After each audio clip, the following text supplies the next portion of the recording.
La meva pintura es basa en l'informalisme, que és una corrent d'art abstracte que expressa sensacions, emocions i estat d'ànim. Lo important no és la pintura en si, sinó el gest que realitzes per expressar-te. Per això, els pintors informalistes valorem més l'acció i el gest de pintar que el resultat final de l'obra.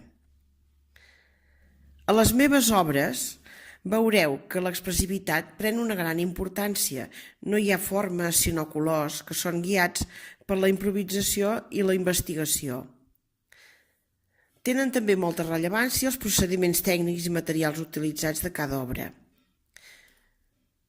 M'agrada investigar treballant processos com els rascats i els rentats, les transparències, el frotage, el degoteig, acumulacions de materials i relleus, entre altres coses. Per a mi és important tenir una gran llibertat de color, on sovint hi domina especialment el negre.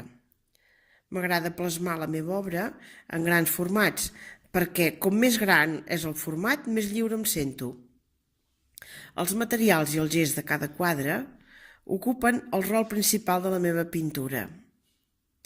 Gaudeixo utilitzant diferents eines, com ara pinzells gruixuts, rasquetes o fregalls. M'agrada molt treballar ràpid de forma intuïtiva perquè considero que l'obra és molt més efectiva.